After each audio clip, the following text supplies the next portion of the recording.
Oh! Yes! Let's go, boss. He said I'd leave nothing on the table. They made me stress today. God, never been so stressed in my life. At least I know I got 5. They're not big enough quite yet, but it's 1:30 and we got 5. Holy crap. It's the most stressed I've ever been in my life. Let's go, baby. Oh. Oh.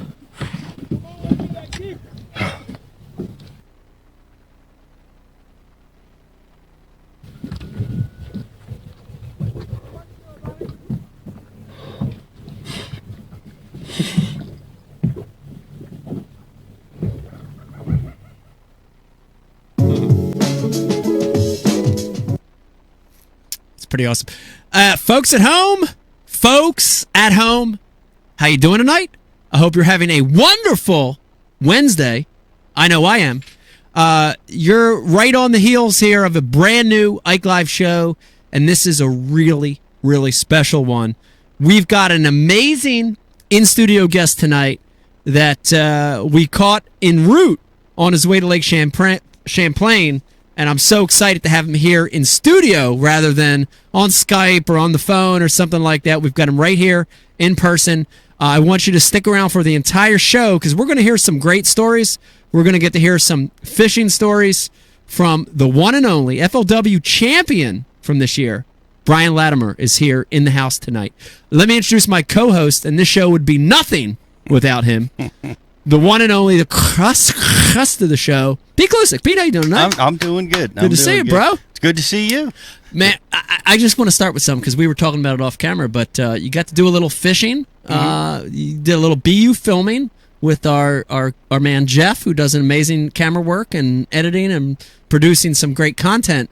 You got to fish a little local place doing some filming for Cash and Rods. Tell me about that a little bit. I saw some giants. I saw some heads. It was great. We had one of those days, one of those hot, muggy, overcast days, and we were fishing a place that has a lot of great cover, lily pads, and wood, and you know, riprap, all kinds of stuff. Yeah. We caught fish on everything we tried to catch fish on, and it was just one of those great days. They're cool days, aren't they? Man, not enough of those days. No. Not enough of them. Yeah, but we had a blast. The Cash and Rods.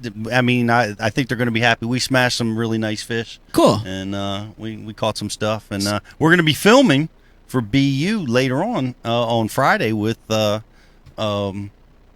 Thrift. Brian Thrift. Brian Thrift. The man. Wow. The man. We're going to be doing. He's going to be telling us how he finds offshore structure and fishes it. Wow. Which is going to be pretty cool. We're doing that on Friday. Very, very cool. And I'm assuming you're catching him on his way to Lake Champlain as well. Everybody's headed to Champlain except for us, man. I know. I'm kind of sad. We need to get on that wagon. I know. I am sad. Let me tell you, real quick, we want to go through the sponsors, and Ike Live is possible because of these great supporting sponsors. Of course, our title sponsor, Mystery Tackle Box, like Christmas to your doorstep once a month. We're also brought to you by Primal Urge Foods. Man, let me tell you, some of the best meat sticks on the planet coming to you once a month. Meat. Meat. Brought to you by Liquid Mayhem. Scent is super important. We're brought to you by Real Snot. Man, you want longer cast? Monofluorocarbon or braid? Try that Real Snot. Also brought to you by Dr. Squatch. Let me tell you, dude, fishing, Pete, is a stinky business sometimes. Dude, I smell like shit a lot. Agreed. And Dr. Squatch is the cure for not smelling like shit. Something for your intestines. Something for your intestines. I know. My intestines are bad. I agree. Hobie Kayaks. TH Marine, maker of great marine products from everything from a kayak all the way to Biggie Small Shot. Bash University, Pete. Great sponsor of Ike Live. We got a promotion you want to mention real quick? Yeah, right now it's 30 days free, guys. Check it out. We just came off a great Father's Day promotion, and we're rolling into 30 days free. So if you missed the Father's Day deal, come on over and check it out. I think you're going to like it, and we've got a lot of great stuff coming. And we're going to be live tomorrow night in studio with Brian Thrift the studio. So all you subscribers have a chance to win a lot of prizes. Last but not least, let me mention the last three. Flambeau, of course, maker of great tackle storage solutions, including the IQ box, which we're going to be giving away a few of those tonight in a prize pack. Tackle Warehouse, everybody I know shops at Tackle Warehouse, including Kevin Van Dam. And last but not least, want to give a shout out to Founders Beer, supporting Ike Live. We've been drinking Founders here, Brian, for almost going on a year now during the show. Yes. If I could say, and we'll introduce myself and Rich real quick back here, because I know Rich agrees with me on this. I'm trying to find that shot. Yeah, introduce yourselves. Yeah. Hey. And like also this. Tonight is Brian Rich. Yeah. And Eric. And he's back there. He's not a big beer drinker, but me and Rich. That's all right. I got to tell you, there is my number one go-to beer now, and at least for the last year, is the All Day. All Day IPA. It's I bet you Eric would drink more beer. Last time the kid did, Brian gave him PTSD. So, I don't think he wants to drink much anymore. It's like bad memory, man. Beer drinking. I do want to mention. These things happen. I know it does happen. I do want to mention, and I made a post about this the other day. Don, our very own Don, works here at BU. Turned me on to Mas Agave. Am I saying that right? Bro, that is dynamite. Dude, Mas Agave. Dave, have you had that one? No, I haven't heard of it. All right, I'm getting you some. So it's a. How would you describe it, Bri? It's got a sour note to it when you're drinking it, but when you finish it off, you're done. It's kind of sour. It's kind of like a summery beer, and you finish it, and you're like, and you're. There's got to be some salt going on. Yeah, there's a little salt, a little sour, that now. a little sour, a little salt, like a summery, nice summery beer. But then when you're at the end of it, you're like, dude, tequila. Wow. Dude, like good tequila, like the best tequila you ever had, like all up on your tongue, like. Tequila. You know what I mean? Like, So Flying Fish has one called like salt and sand. Yeah. And shit. A lot of. dude, this salt. anybody watching tonight, I recommend Mas Agave by Founders. Try it as a summer beer. Give it a lick. I promise you, you're gonna like it. I agree. It's a good beer. Brian, I already mentioned, but this is gonna be a good show tonight, dude. I'm excited, man. So we got off a little bit of a late start. That's okay. Yeah. But B-Lat literally rolled in. From Lake Hartwell or South Carolina. Wow. Where he's from at 7:10 or at 7:05. So we're giving him a second to stretch his legs. He's been sitting down for 8 hours. Yeah, we're gonna let him relax a little. He's got the whole family with him here, Pete. You know, it was cool because we were doing a Facebook Live out by the bar, and they literally walked down the steps and came in. Really, really cool. But I'm excited to have him, the whole family here tonight, and excited to have Brian on the couch, dude. It's having an in-studio guest, dude. It's better, isn't it? It's way better. It's better. Yep. It's a better deal. I'm excited. It's to do it. I hope with the new studio coming, maybe we'll have more and more opportunities to get some in-studio guests. It's gonna be some road shows. I'm very, very excited about that. We have a little note here, Brian, that says probably show 90. Is that accurate? I think that's accurate. Probably. Maybe. Wow. Yeah. That's impressive. I did notice the other day, I was looking, because I follow some of the other podcasts, and I noticed that our number, especially because we break them into 3 parts, dude, we're at like 200 shows on iTunes. Yeah. Where a lot of the other podcasts, I won't even mention any of them because I don't throw anybody under the bus, but they're way under us, dude. Really? Yeah. Well, we are the originals. I think we're one of the originals. If Mark but Jeffries was listening right now, Pete, your phone would be going off. It would be time for you to get a phone call. Yeah. And teased it a little bit, but I want to mention it for everybody watching tonight. You got so used to this studio, and as we look around here, you know, we talked about it off camera, like a lot of memories in this studio. Seriously, dude. Like I think back to a few of the originals, Pete, where we had no idea whatsoever. Riz, we had no idea whatsoever what we're doing. I swear to you, dude, we didn't know. We didn't know what the show was. We didn't know how to put on a good show. Oh, I listened.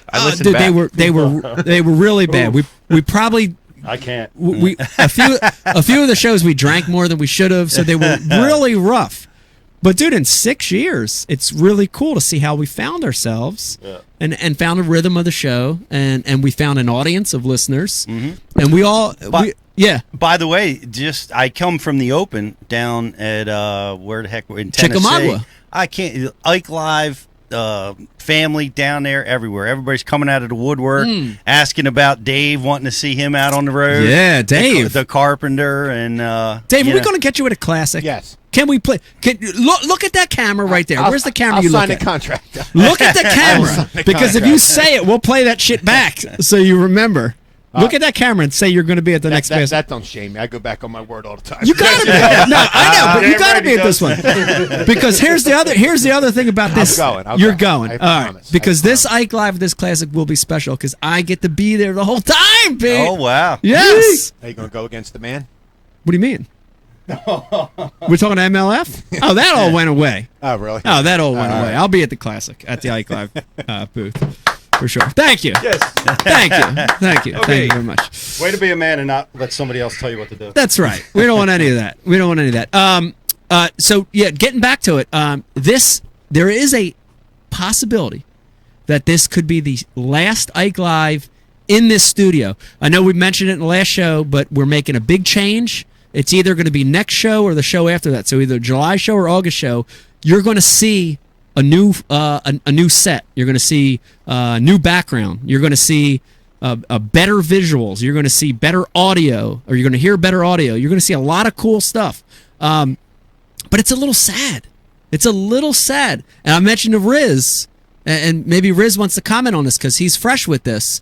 It's like breaking up with a girlfriend. You know, I'm looking around, and I'm like, I'm going to be sad a little bit to be out of here. You know, like this has been a cool place for me. You know, dude, I said this before, but I really do, dude. I've made some cool friendships in here, and it's given me a chance to bond with you guys because we're all busy, dude. Dave, we hadn't seen each other this much in probably 10 years until this show started. Because of the show. It's been great, dude. It's been great. It's a great, I don't want to say excuse, but it's a great reason to hang with you guys. And I love that. And I want to thank you guys for that.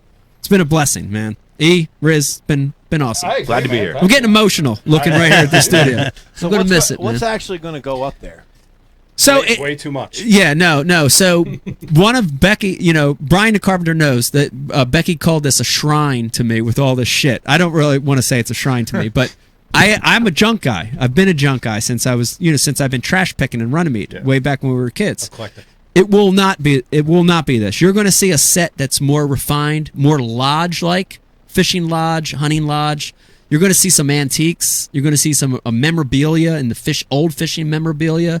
You'll see some of this stuff. You'll see the. I mean, this at least, if we have a fish tank, has to be like the reef inside. Maybe that will be the Brian reef. Gollum. Oh, we got to put a bubbler coming out of it. Maybe it'll be a Gollum. bubbler. This has to Dave, stay, hold that dude. for the camera. Maybe we might have that in the aquarium right there. Yeah. A little Brian the Carpenter. Brian Gollum. Yeah, has that to might be make in it. there. It's one of my favorite trinkets. But it's going to be a more refined Ike Live studio, and I think people will like it. I think people will definitely dig it. The other thing, and I want to mention, and we'll go on, is that you're going to see an Ike Live studio that's more common, more of a common space, a bigger studio with more free interaction between not just the room here and the couch and our guests, but between Brian and Riz and Eric back in the production booth.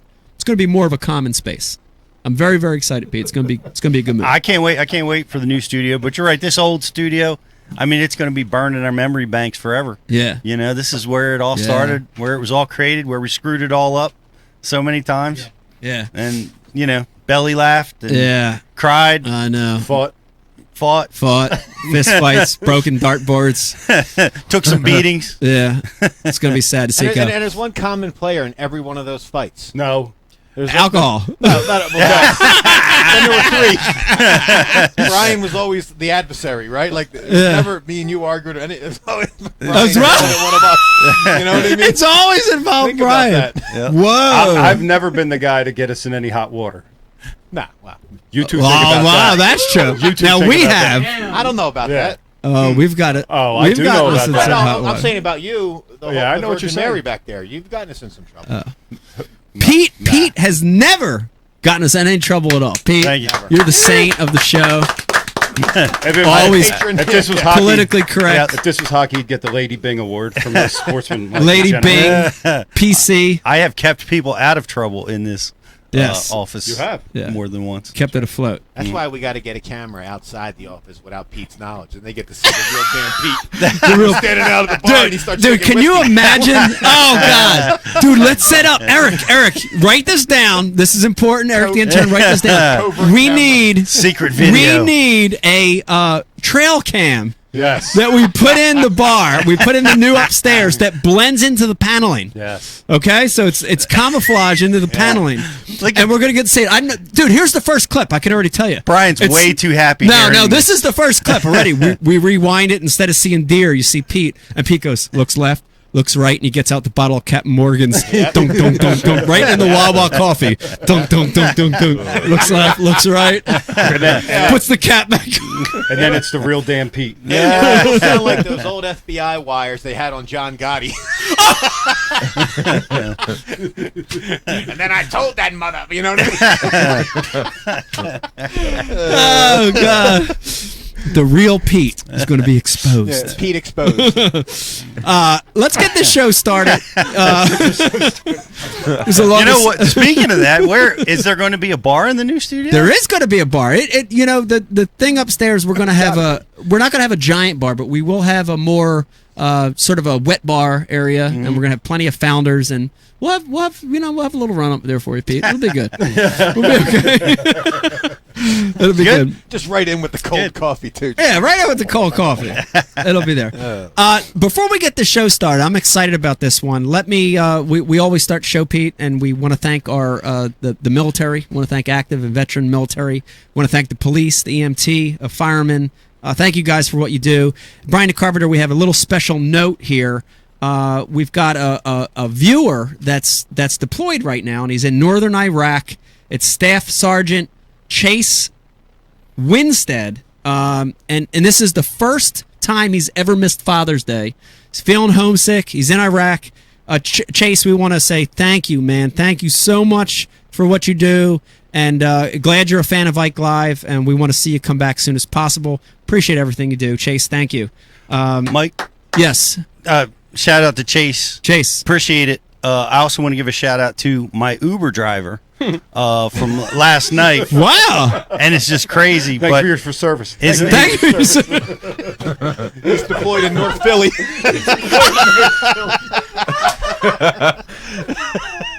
Go ahead, Pete. Go ahead, Pete. it wasn't the best tie-in. Was it? It was good. Go ahead. Keep going. I know where you're going with this. Keep going. I'm following you. Keep Hey, going. Ken is retired from EMT service. Yes. Which he put 20, 30 years in, Wow. working in Camden, working in a lot of different places, and lastly, working in Mount Laurel, coordinating training for CPR and a lot of the things that they do there. And the story of my father's heart attack and resuscitation is the story that they use in Mount Laurel to train EMTs, No. to train the community. Is that right? It's That's right. awesome. Yeah, it was pretty amazing. We are on the the doorstep of my dad's 4th anniversary Wow. from when 4 years. 4 years ago. Yeah. He had a heart attack in my pool. I used CPR. The EMTs from Mount Laurel came, shocked him with the defibrillator 3 times, got him back to life, and they saved his life. And I want to thank them for that. And I want to thank Ken. Yes. And it's just amazing because I left my dad tonight. He's babysitting my son tonight. And That's awesome. I just gave him a big bear hug. Incredible. Before I left the house. It's awesome. You're it's missing pretty awesome. one thing that guy told you. Why do most people expire in that situation?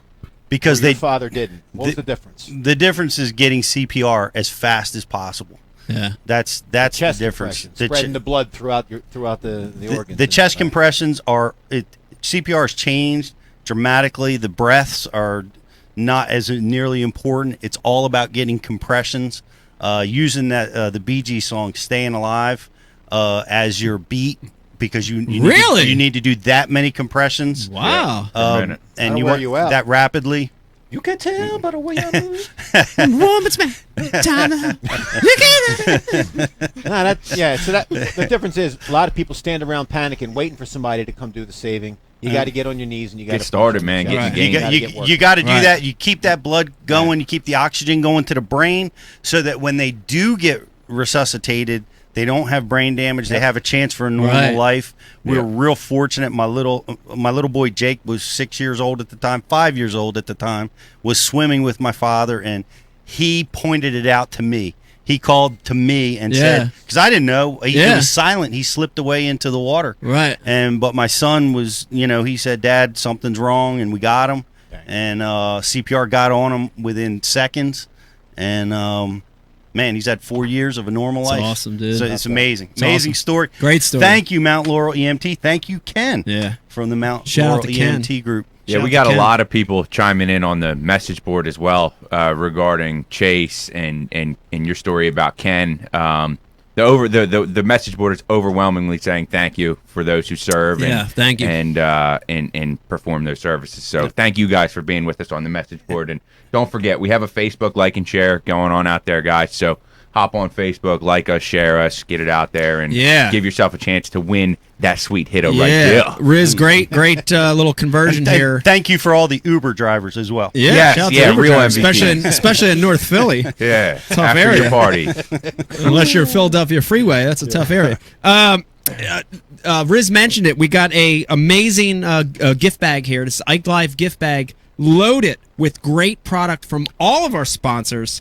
And we're doing a Facebook like and share promotion. So basically, Brian the Carpenter, let me make sure I'm doing this right. Yes. If you're on Facebook, if you're viewing this on Facebook, like and share the podcast. The live feed. Like and share the live feed, and your name will be entered to a random drawing to win this bag right here. Not only is this a great backpack, you could use it for street fishing.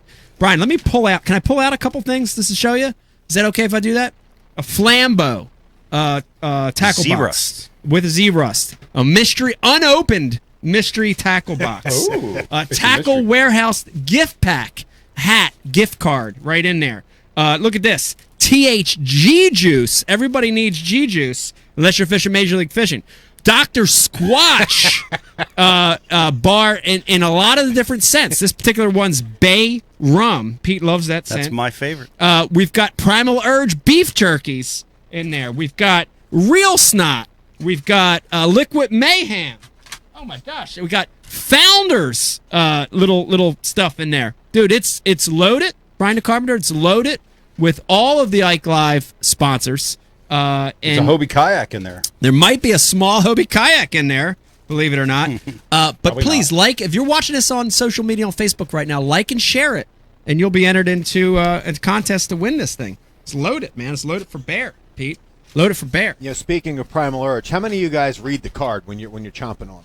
I read. I read the card. I thought you last talking about on the month's- meat, on the different meats that you're eating? Oh yeah. Last month had, and I don't know if we have last month, but dude, there was one in there that was called Fatty. Did you see the one that's No. Yeah, that one was. It's a shorter one. Oh my god, dude, it was bison. And Dude, it the was last awesome, last dude. one I had, we were filming something out there. I had a jalapeno cheddar. Oh, Dude. these ones are good. Yeah. Dude, come on, man. good stuff. Dude, I mean, that was honestly, I wanted more. I ate it, you know what I mean? You eat it, you want more. Right. Like, is there Use another code way? Ike Live, save $5. There you go. Dude, I ate my box in like 2 days and a half. Yeah, if you're interested in the Primal Urge, you're right. Go to primalurgefoods.com, use the promo code Ike Live, and they're going to get $5 off. Yeah, the Fatty one was amazing. Great product for a if good you're a product. fisherman, outdoorsman, anything. It's great product. They go right in my boat. Yeah. They go right in my boat, Yeah. and my customers and me. I mean, we're munching on it all day. And it's good, clean energy. It's high in protein, not full of salt. It's good Yeah, stuff. man. No MSG, no other stuff. Yes, a lot of good stuff. Brian the Carpenter, what do you want to do at this juncture here? Let's bring B in, dude. Let's do it. Before we bring Brian in, I do want to remind everybody one last thing. Guess not. Your input is so important to the show. We want to hear from you. Lots of ways to get in touch with us here. Lots of ways to voice your opinion, give your comments. The easiest one is right there on the IM, right there Ike next to your Live screen. show. Riz is going to be hitting all the IMs. He's going to be looking at them. If you got a good comment, Riz is going to put it through. Yeah. Also, follow us on social media, Facebook, Instagram, and Twitter at Ike Live Show. And a little later in the show, probably the third segment, we're going to be putting a toll-free number up, Bri. Yeah, we're going to take some phone calls tonight, guys. We're going to take some calls, and we want to Ross, hear come on from back you. here. If you've got questions for Brian later in the show, please hit us up. And we've got, Pete, the other thing I want to mention, besides the Facebook like and share, dude, we're gonna be giving away a few more prize packs tonight on some contests that we're gonna be running. I don't want to give them away too much yet, but the fish bowl contest. Okay. We're gonna be running a few of those tonight, so keep your wheels turning. All right. Don't go slow on me, Pete. You got to keep your wheels turning. I'll get right to the rum. Okay. Right to the rum. All right. I'm so excited. He's here, literally drove up 95, headed to Lake Champlain for the final FLW Tour event this year. And Pete, we were talking. I'm sad. I want to be going to Lake Champlain. I want to be going to Champlain too. Love that place. Couldn't think of a better lake to end the season than Lake Champlain for the FLW guys. But I'm so excited to have him here in studio. It's so nice when we get to have a guest right here in person, right here in the studio with us. Not that the phone calls and the Skypes aren't okay, but it's so much better to have him here in the studio. And we've got a big bonus because Brian's not alone. Brian's got his family with him. One of the best ways to travel. It's so awesome to see it, and I'm getting a little sad because Becky told me no more babies, and I'm getting to see a little one, and I miss him so much. Every time I see him, I want to, you know what I mean? It starts to get my mind flowing again, but Becky will kill me. You crazy, dude. That's what she tells me. That's what she tells me. She gets the scissors out every time I try to mention something like that. She gets the Gerber scissors out on me and just just shows them. Little Lorena Bobbitt, you know what I mean? Just shows the scissors. All right. But joining us here on the casting couch, the one and only FLW champion, The champ. Brian Latimer, right here in studio with us. And his family. Brian, how you doing tonight? I'm good, man. Dude, I'm Good. so excited to have you here. Yeah, dude, I was excited to be here. I'm glad you guys decided to include me in this for sure. This is great. Yeah. First of all, tell me, how was the drive up here? Because we've had guests come up from North Carolina, South Carolina, Florida, and they get here, and dude, you could see it in their eyes. They're mad. No, They're mad. They want to fight because they've had this horrible experience, usually in the D.C. area. that was the most traffic in D.C. Yeah. Way better than Atlanta. Better than Atlanta. Yeah, Okay. way better than Yeah. Atlanta. We missed Charlotte traffic.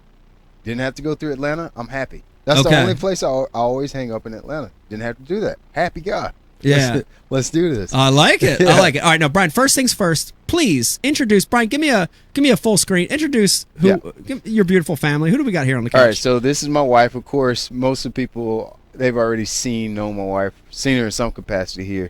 My two boys, Brevin, 6 years old, and this is my youngest one, my 6-month-old boy, Brooks. All right, And I'm Rochelle. Rochelle. Okay. Oh, you have a name? I do that to Sorry. Becky all the time. Yeah. I She do. gets I to it. swear. It's I my do. wife. That's Yeah. her name, his wife. I miss me. My How wife. about that? Yeah. My wife. The other Right. thing is I call Becky Rebecca. I call her Beck a lot. Beck, and I say it real quick. So a lot of times I won't introduce her, but I'll just be in conversation like Beck, Beck, and people want to call her Beth all the time. It's happened like hundreds of times, and she just rolls with it. You know, she's like, all right, I'm Beth today. Whatever. I don't care. Just change your name. Just totally changes her name. Pete, you ever have that happen? No, No one's ever called you Beth? never Beth. But my wife's name's Rochelle. Awesome. Oh, cool. Yeah, we call. Gotta be cool. She's very cool. We call her Shelly. Cool. Yeah, I get we Shell. Shell. Yeah. Yeah, Shell. I call Heather Helen when she's giving me attitude. When I'm getting that stink eye, she's Helen.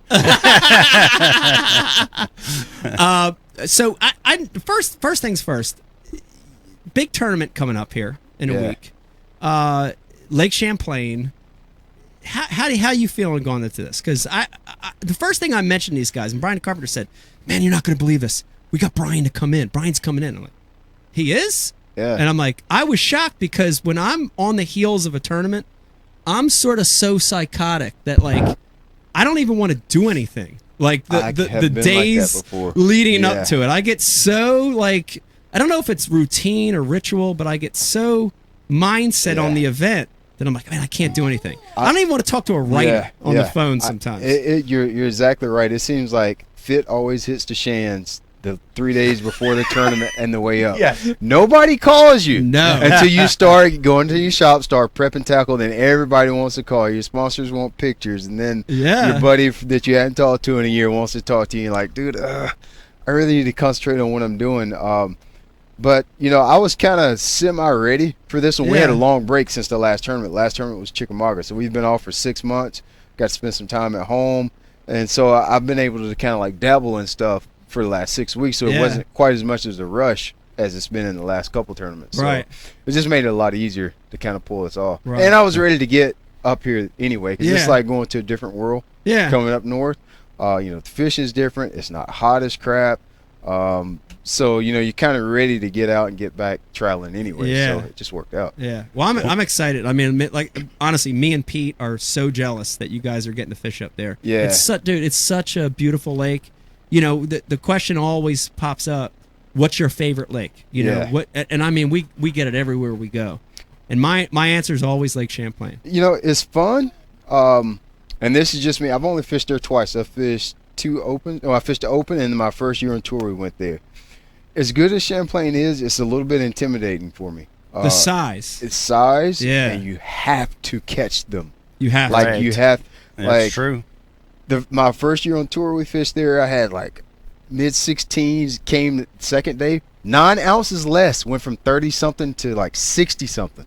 It's insane. So like, so that's a little intimidating. Yeah. It's a little intimidating. And then I haven't really had the strongest record up north. I haven't really had any strong tournaments. I had one good tournament at Erie one time. Other than that, I hadn't really had any tournaments that really stood out, even though I enjoy fishing up there. You know, it's fun. I always catch a bunch of fish when we go up north, but just hadn't quite, you know, put things together up there yet. So so it's a little intimidating, as exciting as it is. Yeah. Now you're in good shape in the standings right now. Yeah. Do you even have to catch them on Champlain to make the cup? If you're talking about qualifying for the cup, not really, but I want to catch them because I haven't really done that well. Like, I got a little animosity in my system because, like I was telling you about the tourist season that last time we were there, and then the first time was at the Open. That was my first time fishing big water, you know, like where you kind of got to know what you're doing. So I've got all that out of my system. So not really thinking about the cup as much as I just want to, you know, I kind of want to build on some history that I've had there and really, quite honestly, just kind of kick them in the face. That's what I would like to do. Well, I think it might be a little bit different. Well, like I was talking to Mike and a couple of weeks ago, it was like 7 feet above full pool. Isn't that crazy? Everything's high right now. Yeah. Everywhere in the country's high. Yeah. Except maybe like a couple little areas out west. The vast majority of the country is dealing with high water. It's going to be interesting. I imagine largemouth are going to play more this time, maybe. I know it didn't really there wasn't much of a factor last time I was there. And it was the same exact week, last week in June. Yeah. A lot of fish were spawning that year. So it'll probably be, like you said, probably a lot different. I heard it's a lot cooler up here this year. I think you're right. I don't know if that's the case. Yeah. But I don't know. It'll be a lot of fun, though. I know fish are going to be biting. So that takes that out of the equation. Yeah. And nothing else. Yeah. Yeah, smallmouth. It typically is smallmouth in June, right?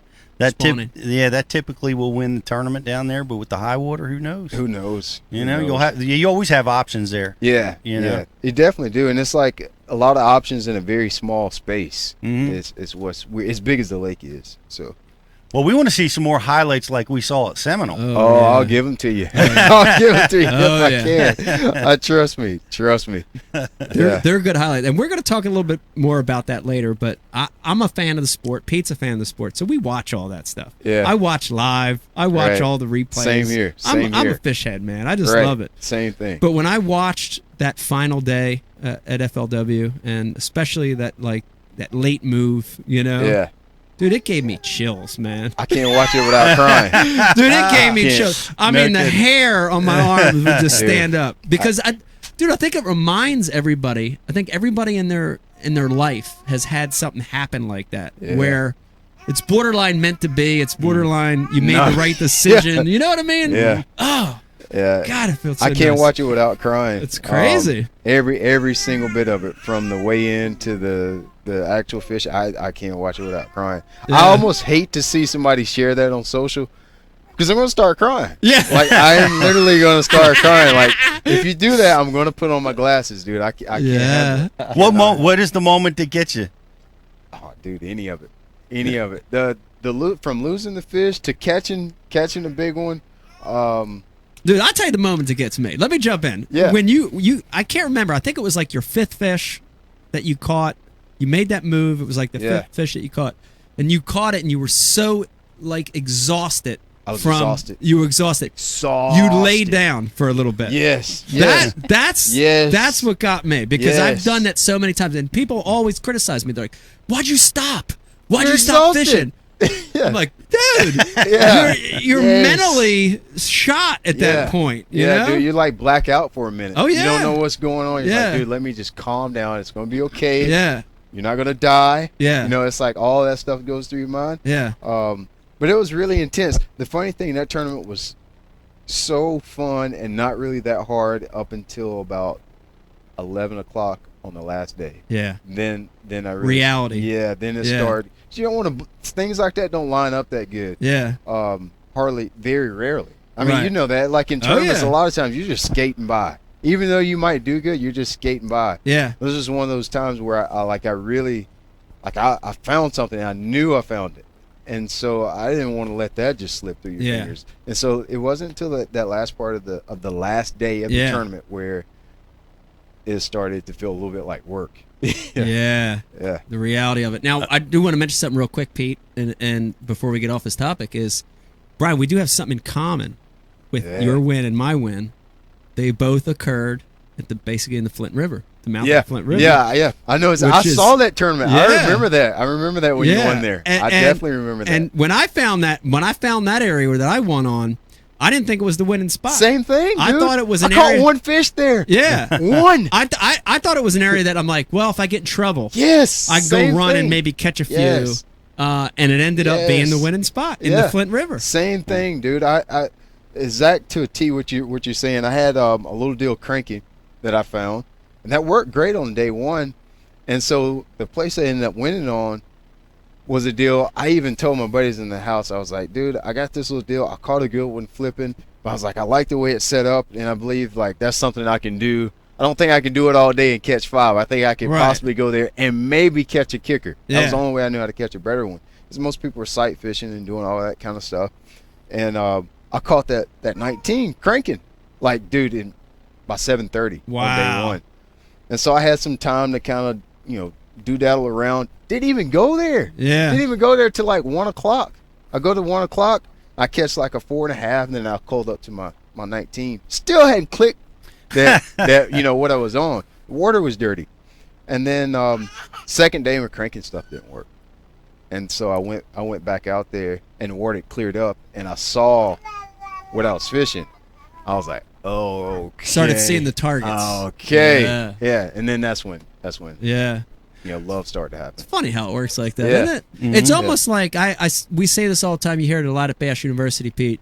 It's almost like you want to find fish that are coming, not fish that you want to find a pattern or fish that are coming. That not sounds so that cool. are going. That sounds so cool sitting in this room. Yeah. Yeah. It's hard Find to fish do, that man. are coming. Yes. But the conditions were Yeah. favoring. Yeah. They were Yeah. coming to you. Yeah. as It was you a were lot. fishing. The fish were. One thing that really helped me is I've actually fished Seminole a lot. I started with the BFLs. Our regionals almost always went there, and I fished Everstarts for years, and that was one that was always in the southeast rotation. Right? Yeah. So I've been there in March a couple times, and usually it's spawn, post spawn, latter part of the spawn, more post spawn. Yeah. When I got there, I could tell that they just haven't quite spawned yet. I just wasn't seeing enough fish. I saw no fry. Wasn't seeing a lot of, fry. You just bucks who guarding the beds, even though you don't see fry. I didn't see a lot of that. And so that really just being there, having something to compare it to, that helped me in practice a lot, because I could tell that they just really haven't made a push yet. Yeah. All those fish are I was catching were either spawning out there or pre-spawn. Pre-spawn coming. Pre-spawn. Yeah. No doubt. Now we talked about this. Yeah. I saw it. I watched, some of these videos recently, some of the edited down pieces, and I watched you lose some of those fish on the last day. Mm-hmm. And what surprised me was you had them on. Yeah. Like halfway back to the boat, like cranking on them, and lost them. Only ones I lost all week. Wow. Was the last day. And I tell you, that would have crushed most people. Oh, it crushed me. Take them right out. It would take them right out of the game. Oh, yeah. Crushed, bro. Yeah. You just got to be like a slinky. It crushed me, but you just kind of got to open back up, dude. It didn't seem like it. Oh, it did. Like the way you bounced back so quick, you were like positive self-talking, like, all right, it's going to happen. Yeah. But real quick though, let me stop and let me mention we got a lot of teenagers and 20-year-olds, early 20, mid 20s people watching that don't know what a slinky is. Pete, you want to explain? Yeah, probably you're right. It's a metal snake-like. It's a spring-like toy 3 that inches goes in up diameter. and down and You know up what a slinky and down. is? It's slinky. You do? Yes. My 6-year-old knows what a slinky is. Right. You know what a slinky? slinky? It's making That's a comeback. Not possible. You do? Oh my god! I can't believe it. Do you have a slinky? It's probably broken. Three and two. Okay. Yeah, that's a great number, right? That's awesome. Hey, I want to real quick jump in. Let me remind everybody watching, if you've got a question for Brian, if you've got a question about the FLW event he won, if you've got anything all night, please hit us up on the IM. Also, about in the third segment of tonight's show, we're going to put up a 1-800 number. We want to hear from you. I want to change gears right here. Yeah. Dude, you're traveling with your family. Talk a little bit about that. I know for me, it's real important. Yeah. And it's without that connection, I don't know. I'd still be doing it 23 years later. I don't think you can. That's like my pet peeve. You hear, any kind of kid that's getting into the game. Yeah. You hear older guys telling them, well, make sure you don't get married, make sure you don't have kids. Yeah. Dude, that was. Not to pick on people that maybe haven't got married yet or hadn't had kids. Brandon Pollock. Had something in my throat. I'm sorry. Dude, it was suck. It was suck for me. Not to have them to at least participate in it. Yeah. Dude, there's no way you can drive all day long by yourself, and then fish all day long by yourself, and then come back home. Yeah. By yourself. That would suck to me. So. They get to come with me when we have summer tournaments. Yeah. Obviously, in the wintertime, it's a lot more, difficult to get them to come along. Yeah. But anytime we got a tournament June on, usually they come with me, and it's just that's actually a part of the dream come true for me. Everybody awesome. says, winning this, I want to do this, I want to fish with pro, but I never saw myself doing it without my family. Yeah. Even before we got. Yeah, married. I'm sure she could talk about I got to that. put. Yeah, I do want to put you on the spot. Did you know what you were getting into with all this early on? Yes and no. Yes and no. During I guess the courting, dating stage. Yeah. I guess it was like a given. It was like a invisible contract there. He said, "I'm going to fish. I want to fish for a living, and you've got to be able to handle that." In other words. So this is cool, before you guys get married. This is you're dating. Yes. You're starting to get serious. Yes. And Brian hits you with this. And I said, okay.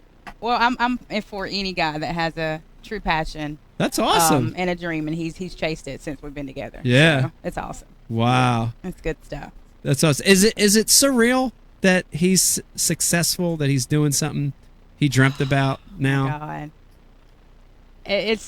It's amazing. I feel like it's mine too. Yeah. I'm going to get emotional. I'm already starting to cry. I know. I am too. Dang it! Can we talk about crankbaits? I know. This is Ike Live. That's the thing. You have to be honest. It's like the steel lasso that brings out the honesty. That's what you get for having a woman on the show. But I just remember the days of I want to do it professionally. Yeah. Is it going to happen? Yeah. What if sponsors say no? Right. So I remember the days on the couch of wondering what if, and then tears then. And so, it's a struggle. So it never comes easy, too. Yeah. Right. It never comes easy. I don't have that start that a lot of younger guys had. Yeah. I didn't come out the gates like flaming, Right. very slow. And that's slow. Still learning. Still like a long way to go. I don't want to make it sound like like now it's it's over and done. But my story is not a. I hate using names, but since I'm using a positive context, I think it's okay. But I don't have a Jacob Wheeler story or Jordan Lee story, or a Palinick story, or any of those guys. That's not my story. Yeah. My story is it's a lot of sucking. I think it's better. I think it's better though. Oh, dude, so much better. When I stop and look historically at guys over the years, and again, I won't name anybody, but the pros that have a lot of longevity, that had those slow starts, dude, they're so much stronger in the middle to end of their career than a lot of guys that burn bright and then go away. I'm really thankful for it, mainly because what you just said. Of course you have fishing buddies and all, and I can't. One of my pet peeves is when you're talking with people in practice or whatever, and first 4 hours. First day of practice, dude, I hadn't had a bite. I had a bite. I'm like, dude, we're on a lake we've never seen, and it's 4 hours. It doesn't work it never works that way. Yeah. So, having all these tougher years, when it's kind of, we go to fisheries and it's tough, it's like, okay. This is normal. Yeah, bring it. Yeah. Bring it. I've seen this before. It makes you, I don't really take, any of that for granted. I can tell, some guys are kind of just so used to success that you have a bad tournament. It's almost like you feel like you're entitled to do well. Right. I think having some tougher years kind of lets you know you're not entitled. Yeah. I think it's good. Yeah. I think adversity is good. Failure's good. Failure's an important part of winning. It's a big part of winning. It teaches you a lot more than winning teaches you. I think it does. I think it does. There's a lot of lessons from both. Of course, the winning lessons are a lot more fun. They feel better. Feels at the much moment. better. I promise you. Now, I want to know which of you two have a tougher job. I say she does because I don't, man.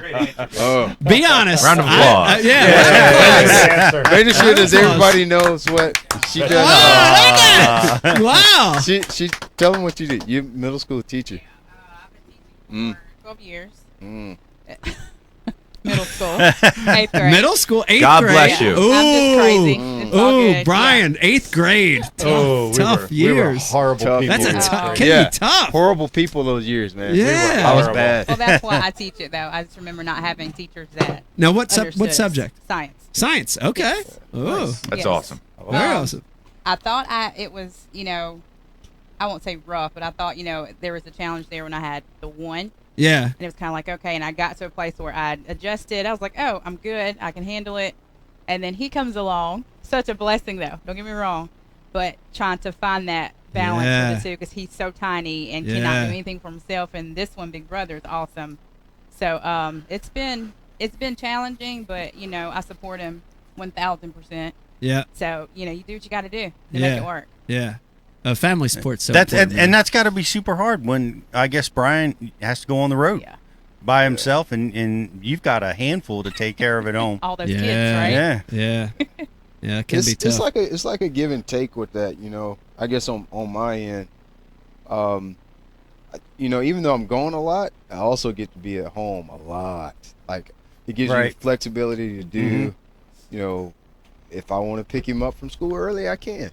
I can take him to school a lot of mornings. I can pick him up.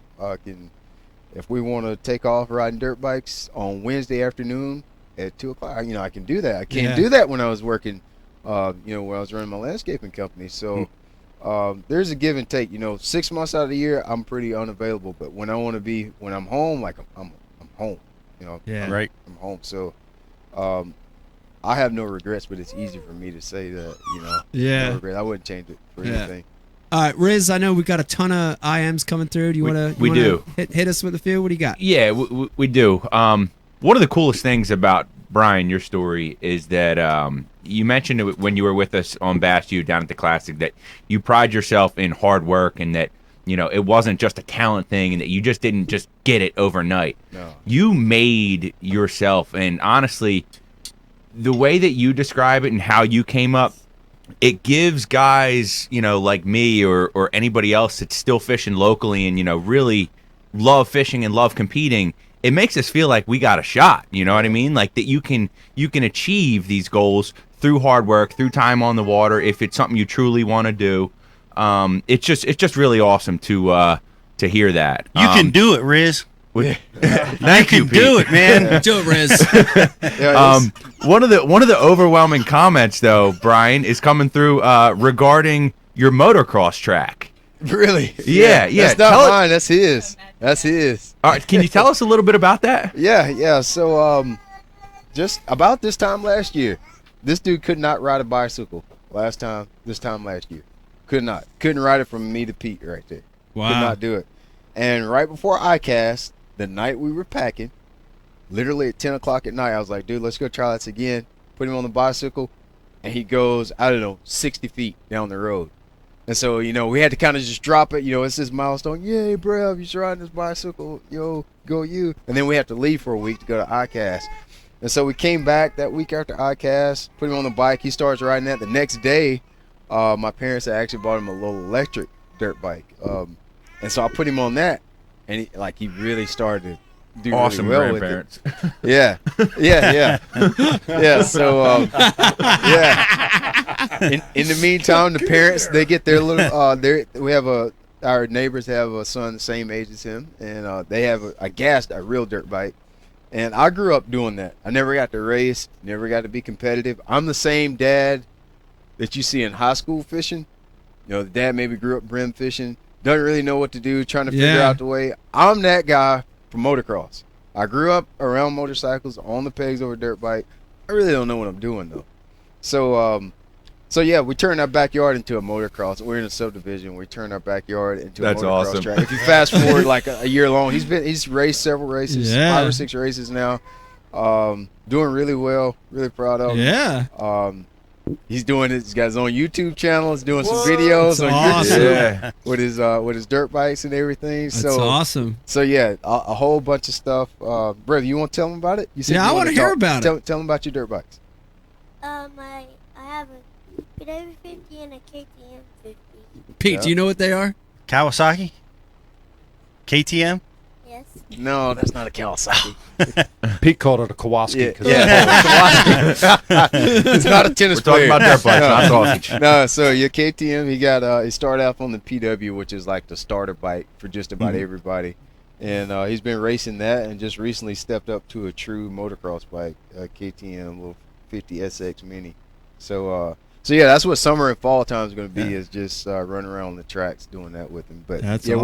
we're wrecking our neighborhood right now. Now, how do you? Luckily, our neighbor has one too, so it kind of softens the brunt. Nice. But it can be very dusty and very loud. How do you maintain it? Did you have to keep some of your landscaping equipment? I still got my skid steer. I still got my trucks. I haven't sold anything yet. I haven't had time to sell anything yet. Which brings up another conversation. I literally quit in December this year. I sent out all my letters to my clients. I did installs and maintenance I've never had another job. That's all I've ever done. And I made a decision last fall. I was like, dude, I can't juggle this anymore. Yeah. So I was like, I'm just going all in. I got to that point where you got to do one or the other. Yeah. So I decided to go full-time fishing, and I still got all my stuff, but I won't be able to sell all of it, obviously, because I need my skid steer and stuff to work on. And you can always fall back on that too, man. I'm not saying that fishing ain't going to work out, but I'm never falling back on it. No, you don't have to, but if you need I'm just going to fall. You can just falling, dude. Like I can be on the lake fishing, and I can hear a skid steer crank up, and then literally, I'm just like, no, I don't want to go back. I don't want to go. Oh, dude, cold this is sweats. terrible. Like, God, I can't do I can see somebody Can't do pulling a trailer down, a lawnscape trailer down the road, and it's like, dude, I'm like, God, please don't ever make me do that again. Ever, I'll do anything. I'm with you. That's where I am right now with my life. sun down on the lake. I just don't know what I'm moving to. You're right. Brian never wants to touch another hammer the rest of his my life. hammer in the lake, like in the King Arthur. If you mention the word grout around him, he starts or towel, yeah. tile, he starts getting look at him. Yeah. He's sweating right now. Oh, man. He's getting nervous back It's there. bad. I hope His none of eyebrow hair is sweating. I hope none of your future customers are listening right now. Oh yeah, I hope they are. They still call me. They still call me. People still call me. They're like, "You're not really going to make money at that." I'm like, "Okay." Yeah. How about that 100 bands though? Yeah, bring it, son. Yeah. You made a few bucks. Well, I got to tell you, I think it's awesome. What you're doing for your son. Yeah. Did you see it? In his eye that was his thing, because I've watched some of the stuff on social. Dude, you can tell. Yeah. I've got 4, and all of them have their own thing. Yeah. Yeah, like in your exactly. mind, you say, God, I would love it if they did this. Yeah.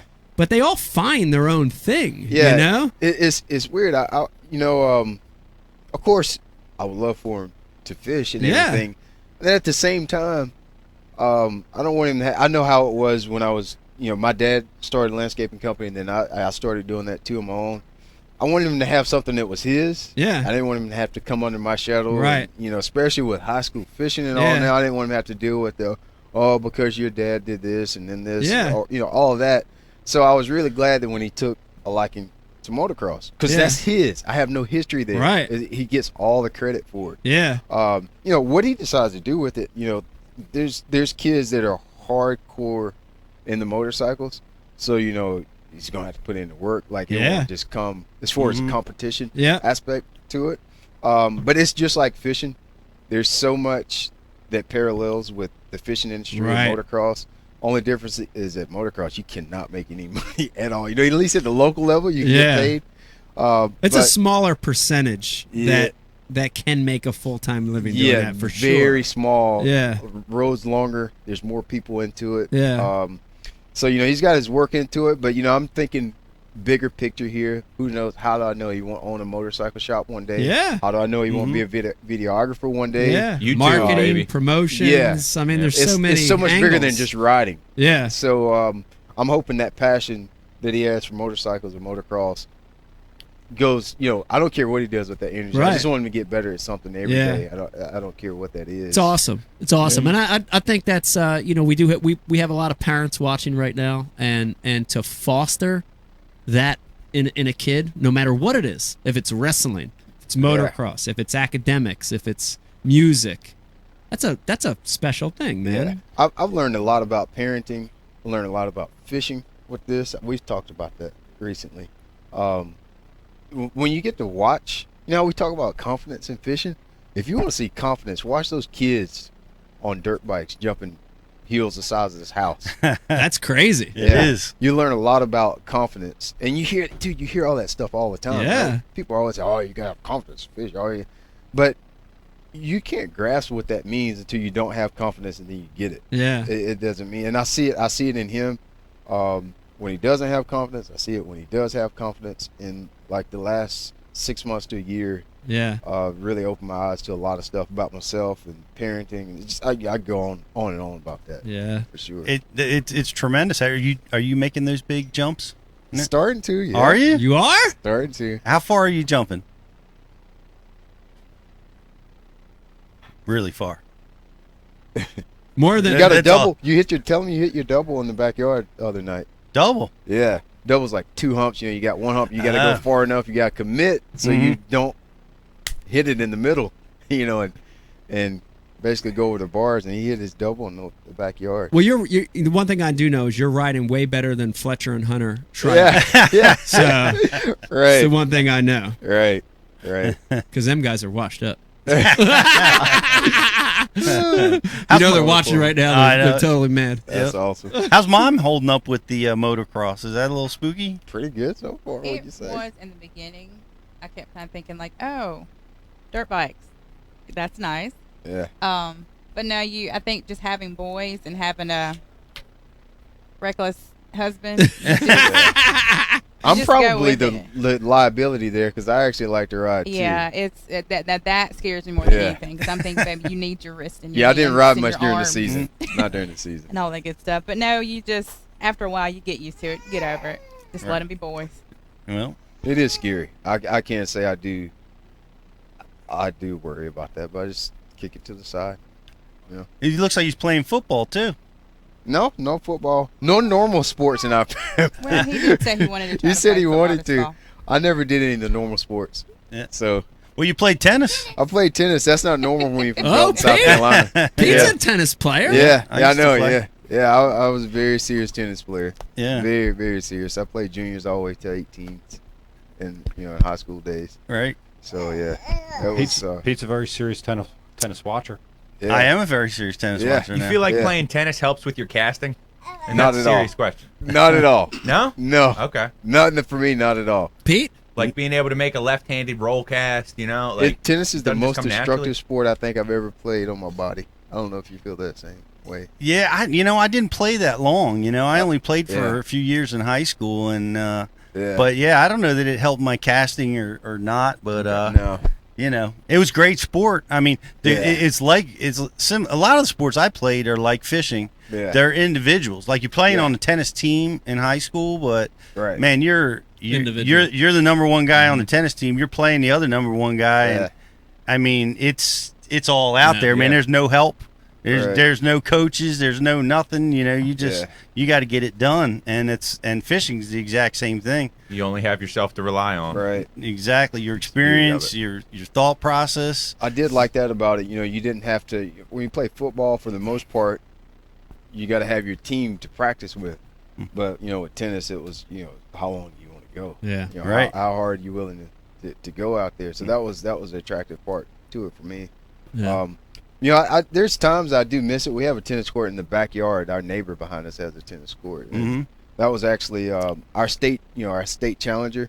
How you get to the regionals is in my hometown, and that was one of the courts that I played on when we had our regional there. So every once in a while I'll see it back down, like, man, I should pick it back up, and then I remember how bad my elbows and knees were, and we don't need that. Yeah. We don't need that. Yeah, your knee at this, the older you get, your Yeah. knees just can't take that pounding. Dude, I swear it's like the roughest sport on your body. Yeah. Like shoulders, knees, elbows. Yep. It's very hard on it. Like you can pretty much count on doing a replacement if you play in your 30s and 40s. And I can't believe what the guys are doing, like Nadal. Yeah, isn't that He's- amazing? He's got the hardest game in the world. He plays. Yeah. He plays like a nut, a muscle head. When I was and in his school- body it persists. I don't know how he's doing it. Yeah, when I was in school, when you were late 20s, you were done. Mhm. I remember when Pete Sampras was like 28, and you were Yeah. like, dude, he's done. Like, Yeah. how is he still playing? And like Right. Nadal's 35, 36. It's, I think 34, 35. 30. Yeah, and incredible. Federer's older than him. Serena, dude, Serena's Yeah. she's the same age as I am. Women, they were done in their mid 20s Right. when I was playing, and now she's playing in her 30s. Yeah. It's incredible. It's better drugs, I think. I was going to Probably say. rackets. I do think it's got a lot to do with rackets. Yeah. There's just I think people are more knowledgeable of working out, not burning themselves out as much. I think that's something that preserved Serena's career. She's dabbled in other things, and I think it's kind of preserved her career. Still fresh to her. Yeah, but it's amazing to watch them, and they're still all of those people that we talked about are still winning the majors. Yeah, winning, not just in the game. Yep. That's Winning the big tough. ones. That's Yeah. tough. They're out here being Rick Clun. Rick Clun. Yeah. Right. Rick Clun. Which there you go. There's the tie-in. What, he won at 69, and then he won again at 71. Yeah. Won this year. Incredible. Yeah. I mean, Unbelievable. it's amazing because I had a question come through the forum on Bass U Guys 55, and he's finally got time and resources, and he's put off his fishing career, his dream, and he wants. The question was, is it too late? Is it too late? No. Is it too late? And that's my answer to him, Riz. No. I mean, No. I say no. we watched Denny Brower win through his 50s. Oh, yeah. I'm about to win through my 50s. Yep. Damn right. We You watched. talking about the Thursday nighter coming up this week? You got to show up to win, Pete. I know. Damn, I got to show up. There's only 12 boats. You got a good shot. 1 out of 12. Can I phone it in? Call a friend? But a lot of guys have won in their 50s, so my advice to It them. seems like the 40s is like the magical age for whatever reason. I think you're still young enough to be a little bit edgy, but Yeah. old enough to be you're smart. It seems You like have- that's the prime. Yeah, you've got Yeah. you've got that experience that Yeah. can dig you out of holes Right. and recognize when you're around winning fish and when Right. you're not, and that you don't have that when you're young. No. But you got a lot of other things when you're young. Yeah. So Yeah, late 30s, 40s I think that is seems to be is it. good prime time for fishing, but guys are getting it done in their 50s for sure. Yeah, no doubt. Now, Brian, I do want to jump back. Riz mentioned it, but a lot of our viewers are just regular dudes, and So am I. I mean, I always, everybody that sits on that couch, I do want to ask a little bit of their backstory. Yeah, yeah. You know, what gave you the love for it? You know, I've got the notes. Brian's Right. great at notes. I know you started fishing just like a lot of us. I don't even remember Redmans. starting. Yeah. I don't have a memory of the first fish or start. My pops was a tournament fisherman. So Your dad was. Yeah, I don't. Yeah. I just grew up around it. Yeah. But took it on really early, like probably younger than him. I Yeah. remember being so like tied into it at a very early age, to the point, you know, where you're a kid, I would do projects. I'm drawing boats. I'm drawing fish. I caught an 8-pounder when I was 9 years old. Brought that for show and tell, like all that kind of stuff. You know, all Brought that. the 8-pounder. Yes, yes. The mount, like we mounted it. You know, That's awesome. Yeah. If you watch my YouTube, that's the first clip on when I did my winning moment from Seminole. It was that fish that I'm holding in like the first 2 minutes of the video. Yeah. That one right there. That's awesome. I thought I was visioning you having it in a cooler, bringing it in. Yeah. No, it was, I caught it in a tournament. I actually caught it in a tournament. Wow. Yes, it was in a tournament. What? Yeah. Never caught a bigger one until I was in my late 20s. Before Wow. I caught did my personal base when I was 9 or 10 years old. So yeah, I grew up around it. I tournament fished behind my pops in the club. $25 tournaments, $40 tournaments. You know, just fast forward until, you know, teen years. I got my first boat as soon as I graduated from school, which that seems like really old nowadays, right? Yeah. These kids have them like when they're 14. But I was 19. Yeah, I bought my dad decided to buy a new boat. I bought his. Make sure you understand this. I had to buy his boat, his old boat, and ran it like 2 months, blew it up. So I had like a year in there where I was scrambling, trying to get money to fix the power head on his older boat. Yeah. Didn't really get to fish that much. And then, am I lying, Brooks? Is that what it is? I'm going to, at this point, you know, I'm going to, I didn't go to college. I went to 4-year college. I went to 2-year tech because I always knew I wanted to fish. I couldn't imagine being separated from my boat and home, and that didn't make sense to me. So I went to 2-year tech, stayed at home, fished, and worked while I went to school. And I ended up jumping into the BFLs like 2 years after I graduated from high school, and the same thing everybody else does. Fished BFLs until 2007. I won one time, and that financed me to be able to fish the EverStart series. Started fishing the EverStart series. I didn't really do well there. Upstate of South Carolina, all of our lakes are polar opposite of everything you'll ever do in the rest of the world. Like nothing else in the entire world is like the Savannah River chain. Yeah. So that, you know, that didn't really help when I started moving fishing away from home. There was a huge learning curve there. Matter of fact, one of the first fisheries I ever fished away from home was Lake Seminole. I never fished braid until I was like, you know, in my 20s. Never caught a smallmouth until I was in my 30s. So even though I'd been around fishing, get out and exploring everything that fishing had to offer, I was just now still experiencing a lot of that. But you know, that's all my path forward as fishing is concerned. But you know, a lot of people always ask, you know, how'd you afford it and all that. And dude, I just did whatever I had to do. She can tell you, we never went on vacations until like recently. I never wasted a whole bunch of money I never got to do a lot of that stuff that most normal people do. It was always, my vacations were fishing. Yeah. But I ran a landscaping company. I fished so much that, a very long story short, I fished so much that my pops had to end up firing me. So I ended up having a cold turkey start at my own company, and ended up being the best thing that ever happened to me. That allowed me the flexibility to have my own crew, my own staff, my own equipment, go and come as you please, and I got to make more money so I could actually afford to do what I needed to do. So I've done everything from stonework to mowing grass, lawn chem work, masonry work, just whatever. Whatever. What do you need me to do, dude? Yeah, just whatever I had to do, I did it. I've changed light fixtures, outdoor light fixtures, outdoor lighting, irrigation. just tried to figure out anything I could do to make some money. So I could fish. One of you talk about your pops, and I read or saw this somewhere that he said, Brian, keep fishing, but do it for fun. Well, and that had to be a really difficult conversation. Oh boy, that was a very pretty picture. What did you paint? That was very ugly. That's painting it very pretty. He's our resident nice guy. Yeah, that's very nice. He turns everything nice. It was not that pretty. No, not that pretty. Yes, yes. That's a real deep conversation. I don't know how deep we want to really get into all of that. You got to remember, obviously, the elephant in the room. My dad's old school. He's in his mid-60s.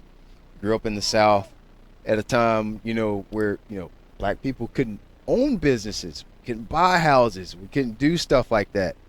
And my dad's one of that first era of guys that kind of broke through that threshold to own houses, own businesses, own things. And so in his mind, when he was doing all of that, he's preparing a way for his family and his kids to have a better life. And then I turned a teenager, and instead of doing the Susie Orman deal, let's save money and run a business and turn a $1 million company into a $10 million company. I say, Dad, I want to fish for a living. You remember how I want to sleep in my truck and all.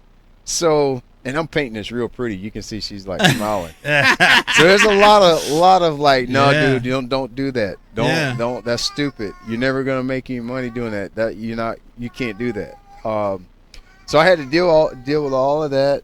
And I don't want to paint it like my dad's a villain. It actually ended up being the best thing best scenario that could ever happen, because it made me so strong and thick skinned, and like I don't really care what people think anymore. But yeah, so there's a lot of give and take, a lot of pushback from home about trying to do this fishing thing. Yeah. And I think at some point he just kind of figured out, like, I think he's gonna probably do it. And especially in my little small area, there's a lot of kids that are doing it too, but their parents maybe bought them a boat or paid their entry fees, and he never gave me a dime. He wouldn't even sign for me to get financing on my first boat. My mom had to do it on my first boat.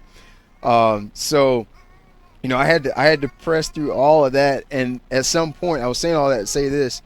At some point I was complaining about, some of my other buddies are starting to really kind of, the careers are starting to take off, and I was still fishing VFLs, and we started at the same time.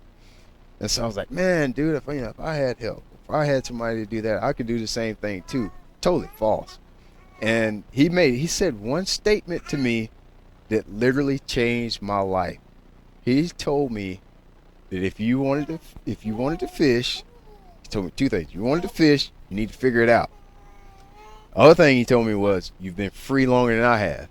And it literally changed my life. I thought to myself, if my dad can grow up through segregation and own a business, and you got nothing holding you back, and you can't turn professional fishing into a career if you want it to, then you suck. And it changed my life. It really did. A lot of motivation. Oh, dude, it changed my life. It really opened my eyes, like, duh, you dummy. Yeah. Like, you got a head start on everybody. You know how to run business. You know how to do stuff. You know how to make money. Yeah. Everybody says they can do it if you have money. Well, you know how to make money. Yeah. So just make the money and do it. Yeah. And so it just changed my mode of thinking, and it really kind of like just from then on, I could see myself doing it. Wow. Cool story. It's an amazing story, and your dad was probably harsh with you, but you got to think that he was love. He was being harsh because he felt that this was the way that you should go, and he believed that. I was talking a little bit about with him in motocross, and you probably can relate to this. Anybody with kids can relate to this. I can see myself being emotionally attached to his success. So like when he's at the start gate and he's like, last couple bites, you want to be like, no, dude, we're better than that. Pops never was like that. And that was the best thing for me. He was never emotionally attached to, like, when I finished 112th. He was like, I'm still gonna make money. Like, and at the time I was like, dude, how can you like not care for me like that? But it was the best thing. Like, I see how hard it is to not be emotionally attached to your kid's success. And he was never like, his happiness was never attached to me doing good in a tournament. Like, he's good regardless. Whether you suck or not. So that's hard. I see that now because when I see him race, and I'm like, I want him to win. And so like, if he doesn't win, it's like, oh, dude, you know, like, what did I do wrong? And you know, that's hard to do. And hard. now that that's I see hard. that, now that I see that, I was like, man, that like, he was really ahead of the game on that, and it really put me ahead of a lot of people. Because I think if I had normal upbringing, there's no way I would have been. Where I am. Now. He taught you a lot. He did. Yeah. Dude, the funny thing is, as you get older, you realize parents are really, really, really, really, really smart. Oh yeah. You just don't. You just don't know it at the time, but they're really, really smart, man. They're really smart. Let me, Brian the Carpenter. Let's take a break. We've been rolling for a while. Let's take a little break. I want everybody to hang in there. We're just in the first segment, Pete. We got 2 more segments to go. I want you to hang in there. If you've got questions, comments, keep them up. Riz, we're going to catch up on the IMs when we get back.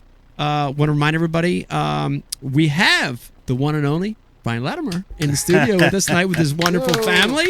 So excited to have him in here tonight. Hang in there, man, because we got a lot more to talk about. Brian, I'm going to just corner you right now. We're going to be talking excitement. We're going to be talking social media. We're going to be talking Catchco. And we might even do a little game with you a little later in the second or third segment. You going to hang around with us for a little bit? Yeah, I got that. Where else am I going to go? Okay. All right, we're hanging. All right, hang in there with us. When we come back, more Ike Live. Hi, today we're going chest to chest in the Dr. Squatch lather test.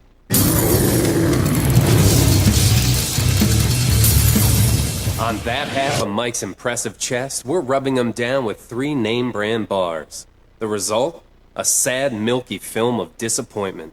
How's that feel, Mike? You see, Big Soap cuts corners and strips out all the sudsy goodness in order to make production cheaper. But not Dr. Squatch. Don't worry, Mike. Dr. Squatch soap retains all the natural ingredients, which creates a rich, foamy lather, leaving your skin healthy, soft, and clean.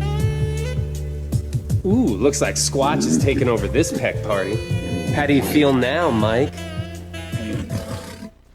Dr. Squatch Natural Soap. When we say it lathers, it f***ing lathers. You deserve glorious lather. Take the lather challenge for yourself today. 4.5-inch drop shot worm, Bama bug. Finesse jig, PB&J, give me something hard. Hey, KBD here. I didn't always know this much about fishing. 4-aught EWG worm hook. In fact, there was a time when I couldn't tell the difference between a jerkbait and a stickbait. But then I signed up for Mystery Tackle Box, the original monthly tackle subscription. And now I know more about fishing than I do about calculus. And he knows a lot about calculus. Plus, I get amazing extras like free fishing magazines. October 2016. Featured article, 4 places to throw a frog. Exclusive decals. Zombie bass. And how-to videos for all the great baits I receive. How to tune a crankbait. Is that underwater footage I smell? I got goosebumps.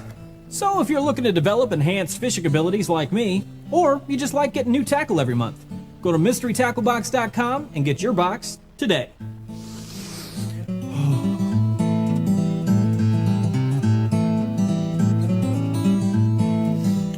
Live minnows. Is it lunchtime already?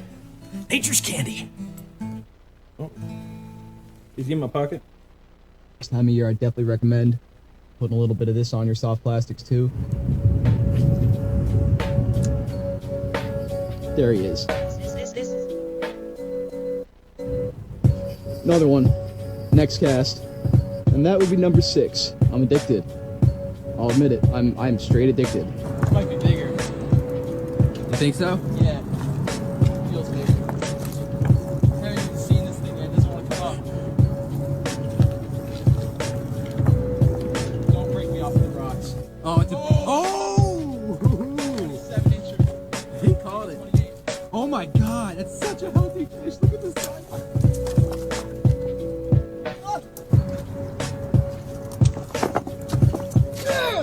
put a little liquid mayhem on your crappie jig, and look where the stripers get it. You can't even see it, man. That might be a keeper.